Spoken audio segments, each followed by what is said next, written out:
Hello, everyone, and welcome back to Dressed Rehearsal. When I was conceiving this podcast, my vision was to talk about not only personal style, both in your fashion and what you wear, but also personal style as a human being and who you are in a room, like what you bring to the table that's uniquely you. And I couldn't think of a better guest than Eden Espinosa. She was one of my dream guests when I was vision boarding this podcast because not only is Eden Emmy nominated, Tony nominated, an amazing performer, she was Adina's original standby for Elphaba and the original Broadway cast of Wicked. She played Maureen in the closing cast of Rent. She originated the role of Brooklyn in her early 20s and then went on to do the Falsettos tour, which I know is a show that's super important to a lot of people, including myself. And then after almost 15 years of developing Lempicka, she brought it back to Broadway and secured the Tony nomination, which was so well deserved. Just for some context, Lempicka ran a really short run. They got an unexpected closure notice that kind of altered, I think, Eden's experience with the Tonys. And so for her to be so open and honest with what it is really like moving through this business was something I was so grateful for.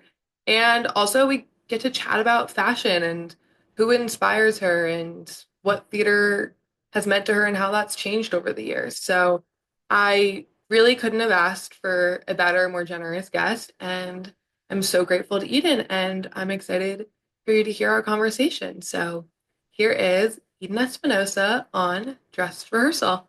Welcome, Eden, to Dressed Rehearsal. We're so happy to have you. Thank you for having me.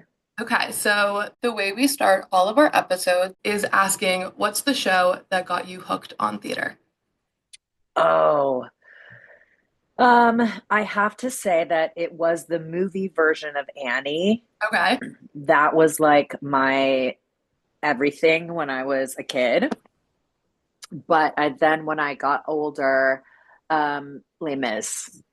Okay. Yeah, So we talked about the Annie effect on the last episode. I think like seeing kids your age doing something as a child that's so impressive, or agreed. also like the feeling of, oh, I could do that too, Yeah, yeah, is very influential. absolutely. And little known fact about me, I played Pepper at the age of 8, the sassiest orphan in Annie, and That's right. it was everything I needed to know at age Uh, 8. And I'm obsessed. oh, I would say to date, like highlight in life. Because you can just Yeah. be the biggest brat and nobody minds. Ah, blow it at your old wazoo. Exactly. It's like being abroad, but at 8, Yes, you for know? sure. And having Yeah. the permission to do that. Absolutely. Well, Okay. Oh, congratulations. thank you very much. It was critically acclaimed. Yeah, I'm sure. I mean, there I was a can see girl. it in your spirit. I can feel it. I do light up talking about it. Pepper lives on in you. So true. There was a 5-year-old that came up to me at the ice cream shop after and said I was her favorite orphan. And you know what? When? You need one. You have to be one person's Dreams. favorite thing. That's right. Exactly. Okay. And then also, this is more on like the mantra route, but a mantra that I live by is life is all about planting seeds and seeing what grows. And so I think that is so applicable to this business. You don't know what's going to blossom and come to reality. And Yeah. you started really early on planting those seeds. So I wonder if you could speak to how you started that with Brooklyn, with Wicked, and kind of how that has shaped you as an artist. Ooh, that's a really good question. I think that I was very fortunate I didn't come to New York and start working right away, but the Brooklyn workshop is what brought me to New York. And then I moved to New York shortly after. So I had a project that was like looming somewhere. We don't know when it's going to come, but but I think that I naively thought like, okay, great, I'm just gonna like work all the time now. This is amazing. I had like a solid 7, 8 years where it was just like boom, boom, boom, boom, boom. And, you know, I quickly learned that that wasn't going to be the case. Well, to be fair, working on Broadway in this Mhm. 10 block radius. Um, and I think that to bring it back to like what you said, it was a lesson in the ebbs and flows in the seasons of your career. And if, you know, everybody has different goals, and my goal, my dream is always just to be a working actor.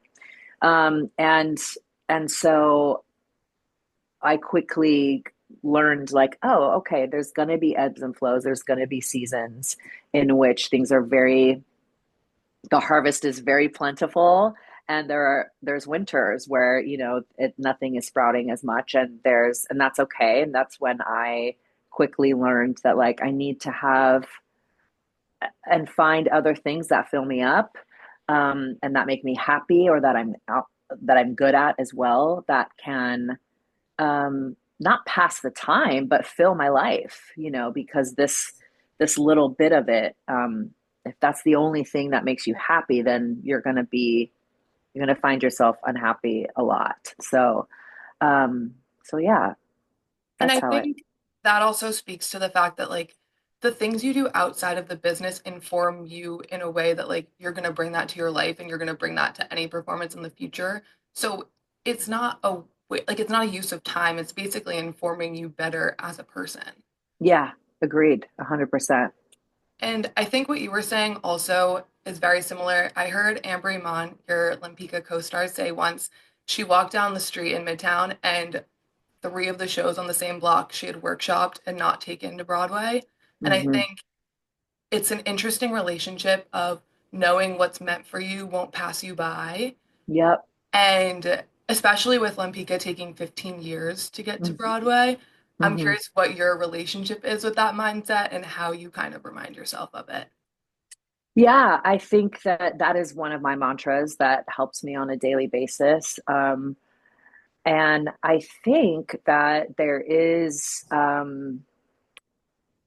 there's this balancing act that you have of, you know, keeping your hands open. And, you know, if you're clenching your fists for control, for to hold on to something, whatever, then your hands aren't open for blessings. This comes from a friend of mine's mother, that and it's stuck with me for so long. And I think that that goes also with just surrendering, to what your journey is. And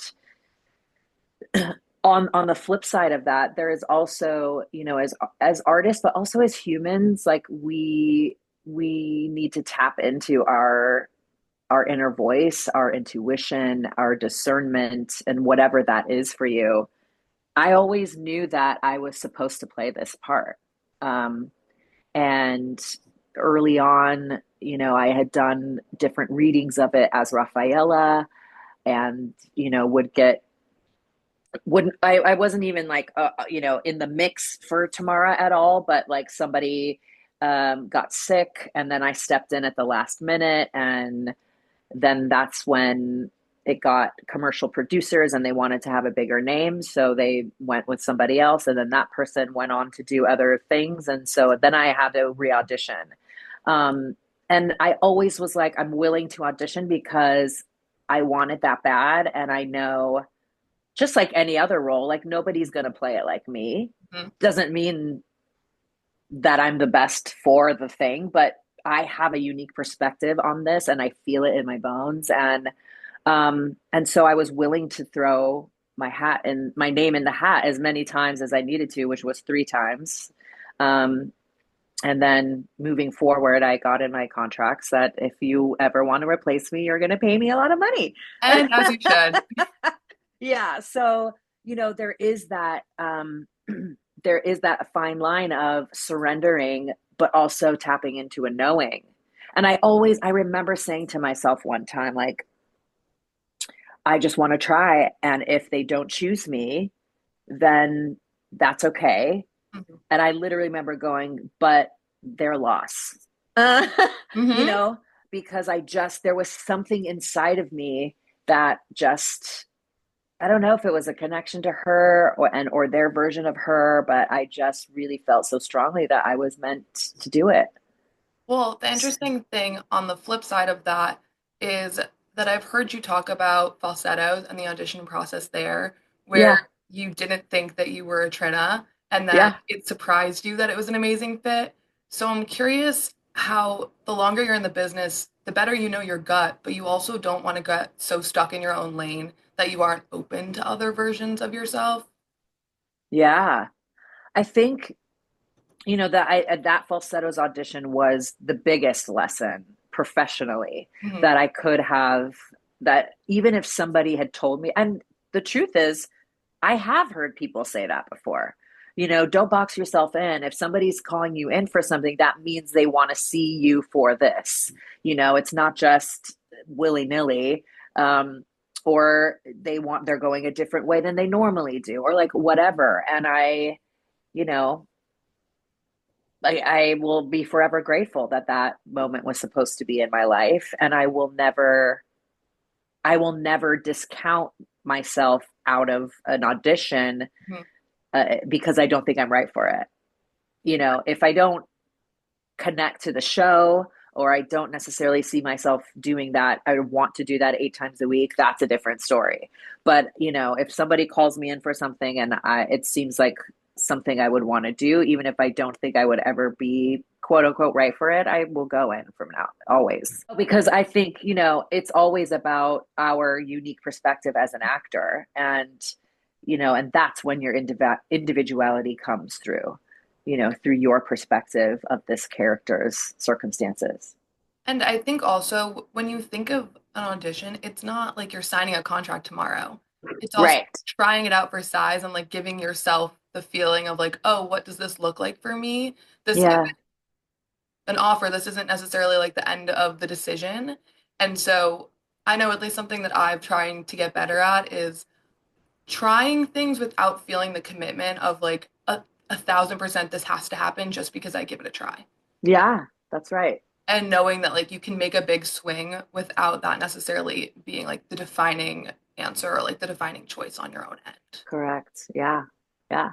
Interesting. And then I also saw that you saw the Jonathan Larson project last night, I which did. I loved, and you were also Maureen in the closing cast of Rent on Broadway. Yes. And you've said that it was the summer of a lifetime, and I think a lot of people struggle with once they feel like they've hit Mount Everest, how do you dream beyond that, and how do you also live in that moment? Because I know for you Yeah, that was a dream role. absolutely. Yeah, it's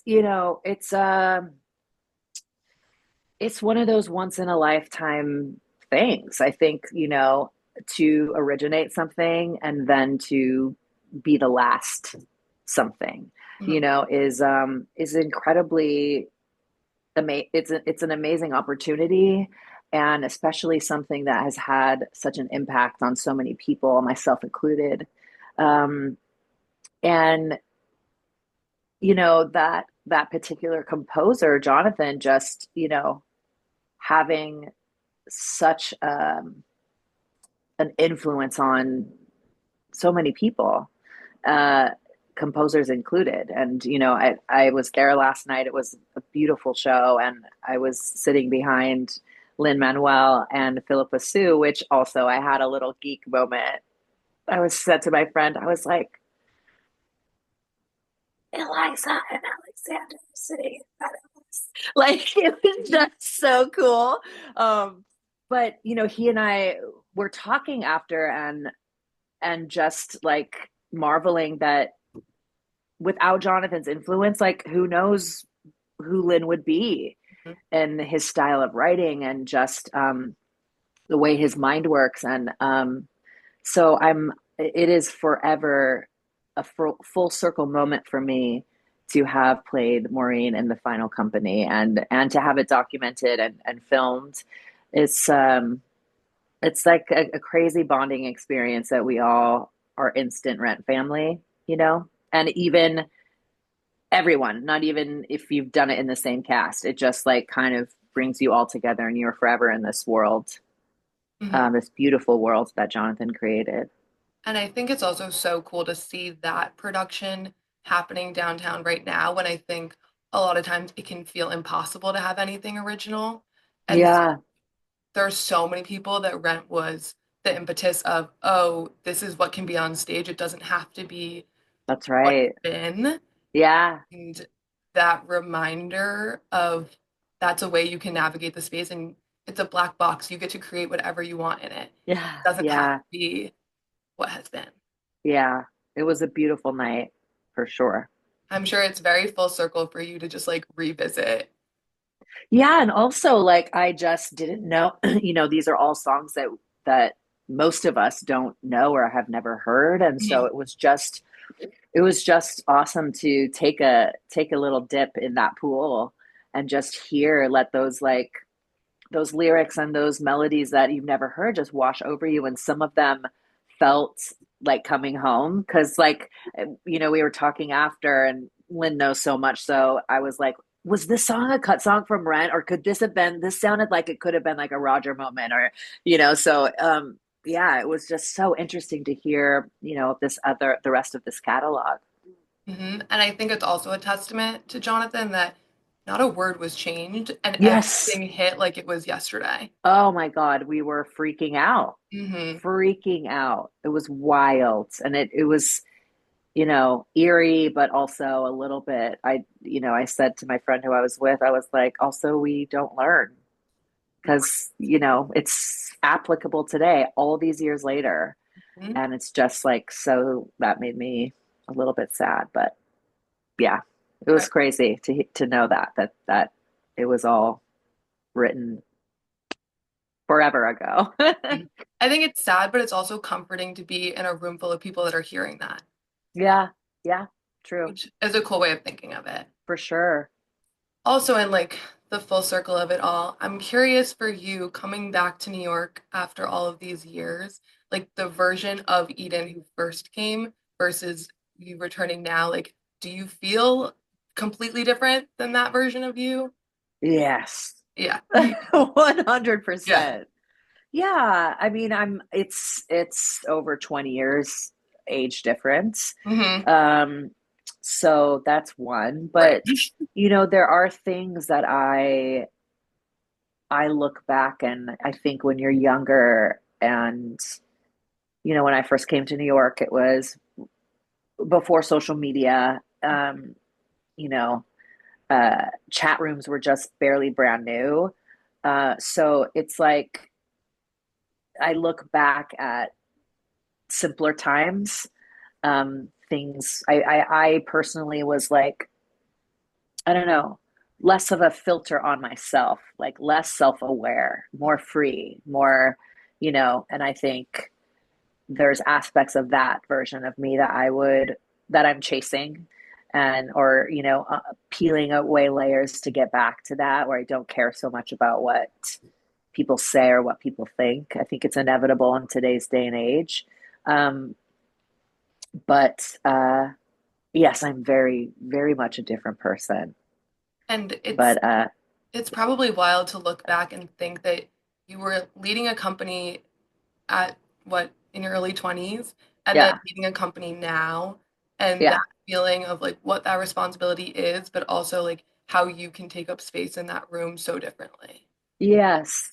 And lessons learned. I think that I think I have um, and I think this comes with age. I have more of I want to take care of everybody Mm, moment now, where I was really like speaking up for people who maybe felt like they couldn't speak up or certain things. I could feel a vibe of like, I could tell people don't really feel safe doing that. And so I would like, speak up for people. And I think I didn't have, it's not that I didn't have that same heart when I was younger, but I didn't have the experience or, or the possible confidence mhm. to stand up in that way, even for myself. And Um, in that self-confidence, since you were so young coming into Wicked as like a massive production, how Mm. did you navigate like the self-confidence of I'm not going to be Adina, I'm not going to be any other person but Eden, and knowing that like I was hired for a reason at the same time? Yeah. I think it was a bit of a different time Mhm. also because Wicked was brand new. And so it was gaining its momentum. Um, and so I knew what I signed up for. There was no question in that. And I was just so young that I was just so happy to be there. Adina was I obviously Maureen, she was my idol. Like she was my everything. And Mhm. so to be her standby and to share space with Kristen Chenoweth and Norbert and Joel and Carol Shell, like these generations of icons and legends, and and they taught me so much, so I never felt, I knew my place, I knew what I was there to do. um so I never felt like in competition with her, or No. I never felt like, oh, I wish I went on more. Like I had a blast being a standby.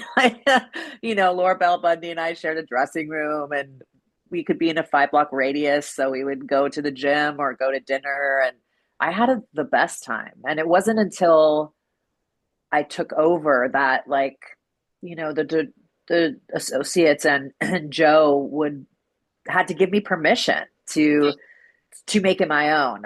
And not that I was carbon copy of Adina, like, but when you're stepping into a cast of that size, like you have to keep things going. You can't just throw a wrench in it. Right. And I do also recognize that like that type of, a standby or a swing, it's not everybody's cup of tea because it is thankless in a way. But I had a blast. I would do it again. I would be a standby again, 100%. Like, you know, I don't know for who, but Right. But especially at that age to just like see how people operate in a room and move through spaces and what it's like yeah, to lead is so invaluable. And I feel like that's something that you don't even realize you're absorbing and it informs how you move forward. yeah. And because I didn't go to school for musical theater, I just was a sponge. I Mhm. just took it all in and like talk about listening and reacting. Like that's all I knew how to do. So, but little things like, I remember maybe it was one of the first times I went on, but there used to be this little like waltz dance with the Wizard and Wonderful that they have since cut. But um, I remember I was looking at Joel, and he moved my face a little bit in a rehearsal before the show forward, so that he's like, don't cut off your face. So like Mhm. things like that, like I just was like, oh, thank you. Right. And he didn't have to do that because it's his song and I was looking at him, but he reminded me like, open your face up to the audience. I was like, oh, thank you. Like so it was just an embarrassment of riches. It really, really was. Amazing. Okay, now I want to Yeah. shift into the fashion of it all, which is so fun. And I feel like you have very cool personal style and know how to lean into that. So I'm curious, has that been through vintage shopping? I know you're really passionate about secondhand. Yeah. And was that always something that you were involved in and thought about? It's interesting because I've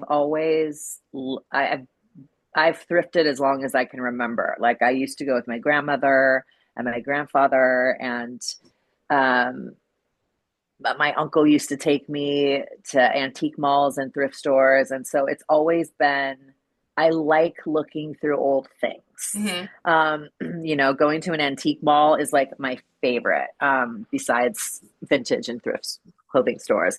But yeah, I think that I was, and I'm trying to get back to this now. But when I was a kid in high school, like I was that girl that people would be like, "What are you wearing?" when everyone was in like the same type of outfit. And I had a lot of vintage pieces that I would incorporate. And I remember I like literally wore a different outfit every day because I would, and not because I had a ton of clothes, but I would just, it was an expression of mine to make different outfits. And I feel like over time, I've gotten a little more self-conscious about it because there's so many pictures, because people are like, well, if you wore that, you can't, and were photographed in it, you can't wear it again. And just recently, I'm like, you know what? F that. I'm not worrying about that anymore. And I want to, I don't want to feel like I have to go out and like buy something every time I have an event. One, my pocketbook doesn't appreciate that. It's not the best, most mindful spending. And for the environment, like I'm just going to rent, Mhm. or if it's a big thing and I work with Jake, my stylist, that's one thing. But I'm just now getting back to that little version of Eden and piecing together outfits and thrifting and wearing things again in a different way Mhm. because I love it as an expression, as a creative expression, but I'm just sickened by the consumption by my own. And I admit that like I have been guilty of it for a very long time. And to see the other parts of the world where the piles of clothes are sky high, the oceans are filled with clothes because they don't have room for them. It's just, it bums me out big Right. time. And when you see the cost of what's happening, it makes it a lot Yeah. harder. Hmm. Yeah, it's terrible. And So I do my best. And I try my best. is there a vintage find that you feel like was meant to find you or had like another life before you? All of them, I Okay. feel like I do, especially because I have a lot of I'm just now starting to invest in like vintage like jewelry pieces as well as like for my own like good like gold rings, or like I traded in my old wedding ring for this like amazing topaz, Oh, so like so cool. yeah, but I have this coat that I don't wear often because it's such a statement, but I got it from I follow a lot of vintage dealers on Instagram, and I saw it on there and I was like, that has to be mine. And it's a fuzzy a coat. It's probably from the 80s and the tags are in French, but it's black and white and gray, like a very small leopard print, and then it Mhm. has like Mickey and Minnie heads on it. Okay. And it's on my Instagram on my for my birthday, my 47th birthday, I'm wearing it. And every time I wear it, people are just like, "Where the hell did you get that?" And Hmm. it's literally one of my favorite pieces, one of my prized. And just recently, a friend was like, "How come I've never seen you wear that?" And I was like, "I don't wear it often because it's such a statement." She immediately like went down a rabbit hole of like, "I found it in pink, I found it in teal. They have a short version, they have a this version. Do you care if I get?" I was like, "Live, get one for yourself, like whatever." That's So funny. Very Cruella de yeah, Vil. yes, yes. Okay. It has like a little puff, it has like a little sleeve. That's how I think it was probably from the 80s. But yeah. Okay, love. And then in the vein of fashion, can we talk about your Tony's dress, how you picked it, what that journey was like? Also, I'm obsessed with the picture of the two publicists yelling at each other and you just like in the middle as like Yeah. the eye of the storm. Like iconic.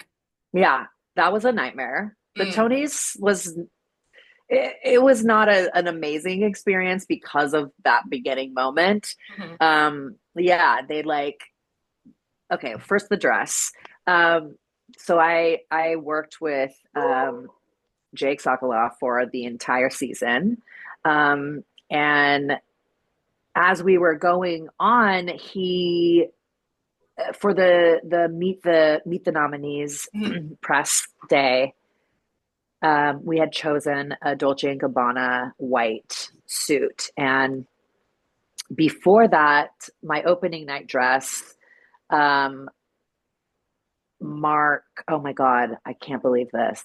Summer. We'll go with that. Yeah, I forget. I have to remember his name. It doesn't matter. He was going to make me a custom if I wanted, and then we found this suit for this event, and then Jake said, Dolce and Gabbana are willing to dress you for the Tonys, and I was like, oh, amazing. So we went, and there was, it was an interesting experience because I've never done that before, and there was a very like limited rack that they were willing to let me borrow for the night. And this dress was the last one I tried on. And I saw it on the hanger and I was like, oh God, like, I don't think that's the one. Like, it's just not, no. But because we were there, I tried everything on that like fit me, So I was like, let me try this one. This one's last. Let me try it. And I put it on and I was like, oh my God, I think this is amazing. Mhm. And and then they brought me out a shoe, and we had talked about putting like some pasties on Mhm. my breasts, which we were going to do up until just before. And because I wore some skin, I showed some skin in my opening night, my sheer dress. I had like a really high cut bodysuit, and Which was for insane. thank Like, you. so sick. Thank you. And this one, like when we were looking at it, I said, if we go with this, like I want to dye my hair black. I want to have really dark nails and a really vampy lip and just like porcelain glowy, like the skin of the models in tomorrow's paintings. They always look luminous, like they're glowing. You never 100% see a full nipple, Mhm. and so at the last minute, I was like, I think it was our last fitting. I was like, I'm not going to wear the pasties. Just go for And it. he was like, are you sure? And he's like, I'm so into it. Like, are you sure? And I was like, yeah. He's like, but what if you win and you have to go up? I was like, well, I'll go up there and show my titties. Sure. At that point, why not? Yeah, so it was just a beautiful, and again, like again an example of don't count something out until you try it on, Mhm. because I just, the vibe of it wasn't anything I would have been drawn to, but oh my God, I loved it. And um I loved how it all came together, my makeup and my hair, and I wanted my hair messy and up so that after the ceremony I could take it down and it was like all messy and down, which Kat Najat did my hair and makeup. But yeah, that picture, we were waiting outside forever and they closed the carpet down and they wouldn't let anyone else onto the carpet. And there were a ton of nominees still there, but then they would conveniently open the carpet for Nicole Scherzinger, who obviously is a celebrity, and like they would let celebrities through. And I pushed my way through that. The one side is a security guard, the other side is my publicist. And he's like, I'm sorry, you can't, saying to me, I'm sorry, you can't come through. And I looked, it was a huge man. And I looked up at him and I said, sir, I am a nominee tonight. I'm getting my picture taken. And I went in and I went around them and I posed for that picture and their As you hands are should. in it. And it is iconic and it's the perfect capture of that moment and that night of like, are you kidding me? Like, we are all nominated. Like, why are these people going in front of us because they're stars? Like, I'm so sorry. Like, this might be my only Tonys. I'm fucking getting my picture taken. And that's my only picture by a step and repeat. That's the only one that exists because they were kicking us off. So it was wild. And there's every other room in the world that people can have, but this is the one that it's like, you've worked your entire life for this. This, Yeah. it's not a vanity, like it's not anything other than like, I'm here, this is what this means for me, and like this is how I Yes. take stock of that moment. And it was also like, there was a little bit of me that was defiant in that, like, our show was closed. You know what I mean? I was like, you're not, You're not doing this to Tamara. You're not doing this to me. You're not doing this to Lempicka. I'm getting a picture taken. It was crazy, but I'm glad that picture exists. You reclaimed the moment Yeah, for thank you. yourself. And I want to know also if you feel like you have a holy trinity of style. Like, are there people or influences that you're like, oh, if I put those together, that makes me? Or are you just constantly trying to find your own version of that? Oh, I love that question. Oh shit. Tell me Okay. yours. So, Stella McCartney, because Uh-huh. I think it's just like leather jackets and like everything. Mm, And then I don't know if you know Morgan Stewart. I don't. Okay, so she used to be a host on E! News, and she has Okay. very just like clean, timeless style. Yeah. And so you put those two together. Yeah. Then, okay, actually, maybe Shoshana Bean is my third because put a I little funk mean, in there. Shoshana is a fashionista for all fashionistas. Yeah. Her and I went to this vintage like trunk curated like show the other day. I think it happens a couple times a year, and Mhm. her knowledge of fashion and designers, vintage and current, is just she is an encyclopedia wealth of knowledge. So yeah, she's she's it. She's the moment.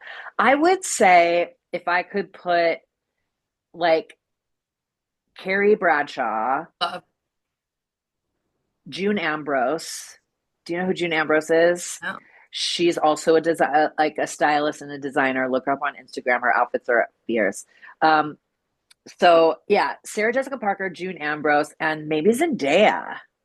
Okay, cool. Because Very, Zendaya, I love how Zendaya, and I guess that's like Law Roach is law as well, but like the variety, like she can give you classic, sleek, but also like funky, sex. Like I just love their collaboration uh, through the ages. It's just and she wears chef's kiss. clothes. The clothes don't wear her. I mean, she is just my hero. I love her so much. And to think she's been doing this like since she was maybe 10. Yeah, and she's still 10. Hmm. Do you know what I mean? She's so young. Right. So there's a lot more fashion for us to watch for her. Yeah. Okay, amazing. Now, for my last question, Okay. I'm curious, when you walk into an audition room, how do you want to be known? What is like the personal flair that you want to leave the room with? And if you have a go-to like audition outfit or something that makes you feel good. Oh, wow. Well, it's been a minute since I've been Right. actually in an audition room. It's been a very long minute. But I think that I always want to change the frequency of the room. I always want to be a breath of fresh air. And whether that means, um, you know, I am completely myself when I walk in the room and slate and talk to them, or that I'm prepared, or that I just, have they can tell that I'm grounded and centered, whatever it may be. I just want to walk in and change the frequency by the time I leave. Um, and I think my I don't have a go-to outfit because sometimes I tend to lean towards, what I'm very if I'm in an audition room, I come in for like a callbacks or like what I Mhm. mean. So I'll try to hint at whatever it may be, but my rule is always that I'm comfortable. Mhm. That it's never something that, I wouldn't wear normally, especially in shoes, not too high of a heel that I don't feel, grounded. So it has to be something that I feel that I can move in, that I feel comfortable in, that I also feel like I look good in, and also the shoe that I feel like isn't inhibiting me in any way. Amazing. Well, I can't thank you enough for doing this. You Oh, were, it's my pleasure. This was so fun. thank you. You were a dream guest. So to have you on already is so special. So Thanks. I can't thank you enough. Thank you for having me. And that was our episode with Eden Espinosa. I cannot tell you enough how much of a dream guest Eden was for me. So I hope you enjoyed this chat as much as I loved getting to pick her brain on fashion and all of the incredible roles that she's played. So we're just starting, but I can't wait for this ride to continue. So I hope you stick around.